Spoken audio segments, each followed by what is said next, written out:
What's going on, everyone? It's Andy here, and welcome to part 2 of the Game Week 32 Q&A. For anyone that hasn't seen it, I recorded a video that went out on Saturday for part 1. There was just so many questions like going in on YouTube and Twitter, I couldn't put it all into one video because it would just be too long. So this is part 2. We've got 5 questions to go through, I think, so the same as the previous video. As always, if I miss anything, just leave it in the comments below. But let's just jump straight into it and get on with the first question. So this is quite a long question to start us off, so I'll try and keep it as brief as I can. I think it's a good one to get in there. So how much rotation should we expect from the sides that are still in the cups, as well as what's the right balance between form and double game week players when you're picking your wildcard? So rotation wise, we'll cover that first. 7 teams probably you're looking at we're still rotating because of cups and stuff. So everyone in the FA Cup semi-final, which is Man United, Chelsea, Spurs and Southampton, and then anyone that's still in Europe. So Arsenal in the Europa League, and then Man City and Liverpool playing each other, which is crucial in the Champions League. So obviously one of them will miss out and won't get through to the semi-final. So rotation-wise, I think, yes, it's going to happen. Obviously, the key part of being an FPL manager is to try and pick the players that you think are going to get not necessarily 2 90-minute games, but the most minutes from both those games. So, you know, if you think like a player like Mata, Martial and stuff at Man United, they're getting rotated already. They're probably almost certainly not going to play 2 90 minutes in a double game week. So they're the kind of players you want to avoid. Whereas someone like Lukaku is playing kind of week in, week out, 90 minutes at a time. You'd imagine the goalkeepers, Lloris, De Gea, they'll all play, so it's good to get probably a premium goalkeeper at this point with less weeks to play now. As for Lukaku and Alonso at Chelsea, maybe even Hazard will probably get quite a few minutes.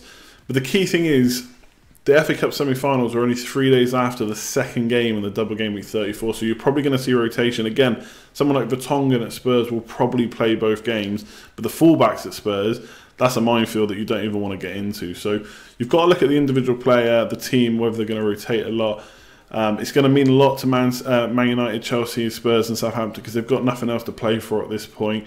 In the Champions League, it's quite interesting because whoever goes through will probably rotate more, and whoever goes out will probably rotate less. So if Man City win, Liverpool come out, all they've got to play for then is league positions. They probably won't rotate as much. If Liverpool go through, and especially when they've got top 4 wrapped up, which might not be that long given how far back kind of Chelsea and Arsenal are, then they might rotate quite a bit. So you might see Firmino and Salah and that get rotated a lot more. So rotation is going to be hard to pick. You're going to have to look at the team and the player.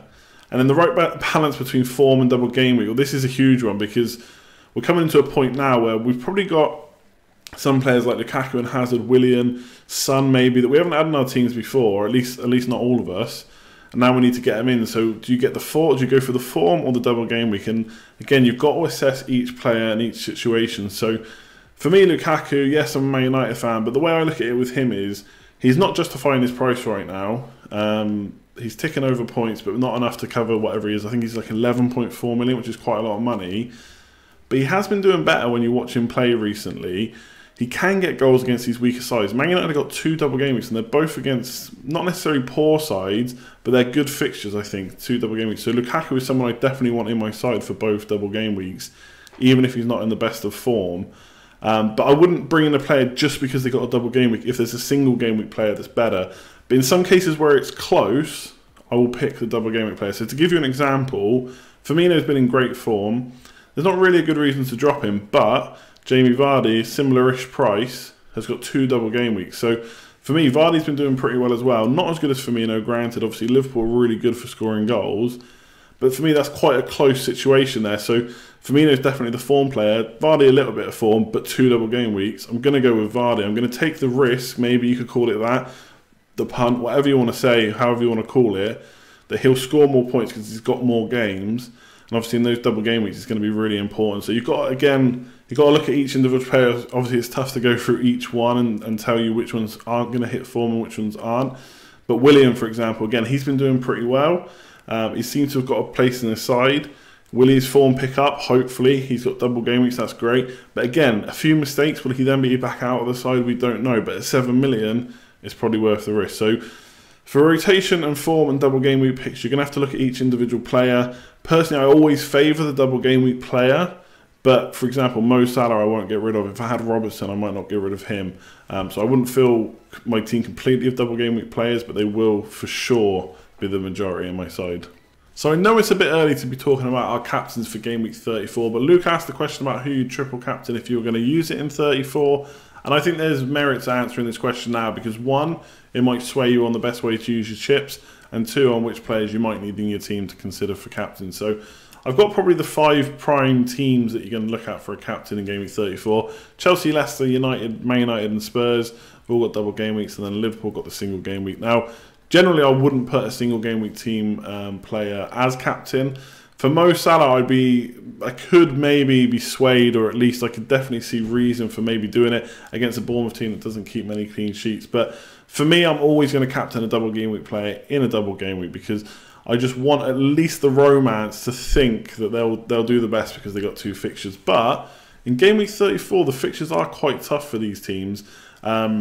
You know, the teams are okay to play against, but I don't think they're necessarily the best set of fixtures to captain someone. So Man United stand out for sure. Got Bournemouth away, don't keep too many clean sheets. West Brom at home, bottom of the league. You've got to think that they're 2 good fixtures. But who are you captaining from Man United? You could go David De Gea and hope for 2 clean sheets and maybe some save points and bonus. We have seen keepers clean up in double games, but again, the romantic part of me for FPL does not want to captain the defender in double game week. I want to go for the attacker. So it would have to be Lukaku. And again, are we confident in captaining Lukaku? He'll be my captain, but do I really want to triple captain him? I'm not sure. Spurs have got Man City at home. Will Man City have the league wrapped up by then? They might make it a little bit easier, but still, Man City are going to be a tough team. And then it's an away game, even if it's against Brighton. It's not as good as if they were playing at home. So Spurs, again, might be without Harry Kane. Do we want to triple captain Son, Eriksen, Ali? I would venture probably not for most people. Then you got Leicester. Leicester probably second best, I would say, fixtures. Away against Burnley. I don't usually like captaining the player against Burnley away because they are pretty good for clean sheets, keeping teams down to a minimal amount of goals. Leicester and Burnley could be a tight affair as well. They're both fighting for a European place. Quite close in the league at the moment. And then Southampton at home, that's an okay fixture. So someone like Mahrez, could you triple captain him? Yeah, I think so. I think Mahrez, maybe even Vardy. But I think if you've got both, you'd probably go for the midfielder for sure. Mahrez is in good form. And then Chelsea, 2 away games. Burnley away, I've just spoken about them. And then obviously Southampton away is not as good as Southampton at home. Most of us aren't going to have Hazard in our team, I don't think. We're not going to captain a striker because who's going to play? Giroud or Morata? We don't know. Most of us are going to have probably Alonso or Willian or both. Are you going to captain those? I don't know. So for me, actually, captaincy in game week 34 is pretty tough. I'm going to go for Lukaku, but I'm not sure I'd be happy triple captaining him. So yes, I know the bench boost is better in game week 37, probably. But also I think the triple captain is also better in game week 37 because hopefully by then Harry Kane will be back and then it's West Brom and Newcastle for Spurs. Could maybe still be fighting for a golden boot. We don't know how far ahead Salah will be at that point because obviously he's got games to play while Kane is out. So the golden boot might be over. But we saw what Kane did at the end of last season. I want that triple captain on him in game week 37. So the best bet I think is Mahrez or Lukaku. So you probably want to look at maybe having those in your team. But do you want a triple captain? I would definitely have a think about it because game week 37 could be really good too. I'd often ask Lukaku or Aubameyang, or should we get both? And this is quite a big question right now because Kane's currently injured. Aguero, yes, he might be back, but are we going to be looking for Man City players? Maybe not. So these two are kind of hot on the lips of a lot of FPL managers. Now, they're quite close. Before the end of the season, they both have 8 fixtures. Lukaku has the double-double game week, but he misses out in game week 35. So they actually even out at 8 fixtures left for the rest of the season. Now, you can answer this in a variety of different ways about which one or both you should get, depending on what chips and stuff you've got. So I'll try and touch on each of the points. I just think for their price, it's very hard to get both, even if you're wildcarding now. At the time of recording, Lukaku is 11.4 million, Aubameyang is 10.6, so not too much in it, but they do take up a large chunk of change when you can get Firmino and Vardy for less money. So what am I doing and what you should consider? If you've got no free hit, for example, and you need some, and you've not, you don't want to waste too many transfers from now until the end of the season because you've got other things to worry about, getting double game week players in for 34 and 37, then I think Aubameyang is the one to go for because he plays in every single game week. He's got nice fixtures in the next 4. It's Stoke, Southampton and West Ham at home, and his double game week in 37 is quite nice. Of course, in game week 36, Man United away is worse than Arsenal at home, but there's not too much in that, I would say. Now, the way I'm playing it is, if you're on a wildcard now, is I'm building my wild card with Lukaku in it. So I'm making sure that any money I spend, I can afford to get Lukaku in my team. But before I submit, before game week 32, I will put Aubameyang in my team because I want to get that Stoke and Southampton fixture. Yes, Lukaku's got Swansea at home, but Man City away is not a good fixture for Lukaku. So I want Aubameyang in. And then before the double game week, I'm going to bring Lukaku in for West Brom at home, Bournemouth away, because like I've just said, he'll probably be my captain. So I think you've got to try and use your transfers around these two. Now, you don't want to, if you've not got the free hit, then you don't want to be transferring in, out, because I don't know if they'll get you enough points to warrant that. But if you have got the free hit, then when it comes to game week 35, after you've just transferred Lukaku back in, you can free hit, get Aubameyang in your team for West Ham at home. And then, like I said, I'd rather have Lukaku against Arsenal at home than Aubameyang against United away. And then the double game week, yes, Aubameyang's is slightly better, I think, but Man United's isn't the worst, so I think you could probably keep Lukaku. And at that point, you're starting to look at Harry Kane anyway, who'll probably be back for that week, and it's got a really, really nice double game week that I wouldn't want to miss out. So potentially at game week 37, I may have neither of these players. So my plan is to definitely have both in my team, but at different points. So Aubameyang for the next two, Lukaku for one, Aubameyang for another, and then maybe Lukaku or Kane, but probably not Aubameyang back in my team. We'll just have to see how things go in game week 36 and 37. But like I say, if you've not got a free hit and stuff like that, and you need a player from now until the end, Aubameyang is probably your best bet. So Karen asks, is a Chelsea defender essential? He's not sure whether Christensen is nailed, and Azpilicueta and Alonso are just too expensive for his particular team value. So to answer the question straight off, no player is essential, I don't think. Yes, there's players that I really want on my team and who are probably nailed in my wildcard. So to me, they're essential. But they're not essential for the game. And I would say definitely a Chelsea defender is not essential. But yes, of course, Alonso would be very, very nice. Now, Christensen is... he's been a tough figure for FPL managers in the past. Obviously, he went through that spell of coming off before the 59th, getting injured and stuff like that, which is a bit frustrating. But he has been back in the team and playing well. But now there's another potential injury. So I'm a bit worried about him. I don't know if he's consistently going to play between now and the end of the season. If he does, obviously he's a bargain, but it is a bit of a risk. Now, I would rather go for Azpilicueta or Alonso, who are probably going to play most games. Alonso, for me, just has the highest ceiling for not too much more money. So he's the one to get. I don't think he's essential. If you've got low team value and you're trying to get kind of money into the attack, then you could forego a Chelsea defender. But just, I know where you're getting at with this because a lot of people will have them. And yes, Alonso's an amazing player when he fires, but he's not been doing it recently.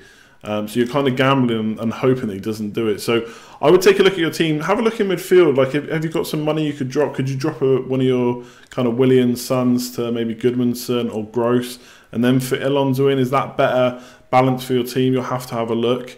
So I would definitely consider them. I'd definitely look at trying to get ways to get Alonso in. But I wouldn't say they're essential. And I wouldn't worry too much if you can't get a single Chelsea defender in at all. So Dennis asks, what's the best strategy going forward for those people that have used the free hit?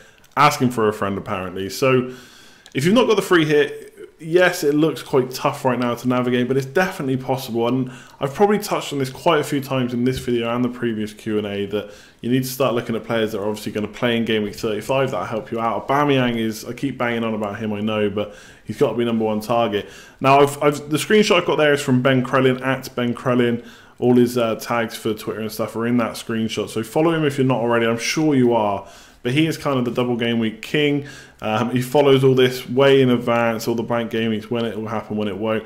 You need to look at this screenshot, basically. You want to look, I would say, at the teams that have got a double game week in 37, so Arsenal, Man City, Newcastle, Swansea and West Ham, because they also all play in game week 35. So they're going to see you through from kind of now until the end of the season. Now, obviously, I've touched on the fact in the previous video that Man City could be tough due to rotation. Arsenal are also in Europe, so it is tough. But you want to maybe fill out your bench fodder with the cheap players like Swansea, West Ham to get you through that game week 35 spell. Now, they've not got the easiest fixture, granted, but you're going to have to look at players like that. Arsenal, maybe getting a Man City asset or two to get you through that week and get you through to the end of the season. So it's not the end of the world. Like, I've got my free hit. I'm going to use it in 35, so I'm not worrying about it, of course.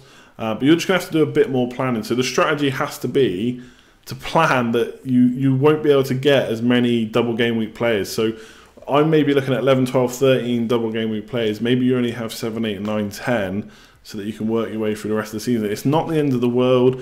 Like we've already spoke about in this video, there could be a lot of rotation anyway. So I would try and not look at what other people are doing too much. I would base it on your team. You've not got a free hit. You have to plan in a different way. The strategy has to be to manage the rest of the season. So for game week 35, you're going to have a couple of players for that week.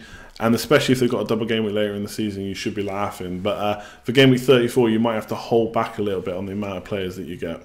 So that's it for part 2 of the Q&A. Hopefully it was helpful to you in some way.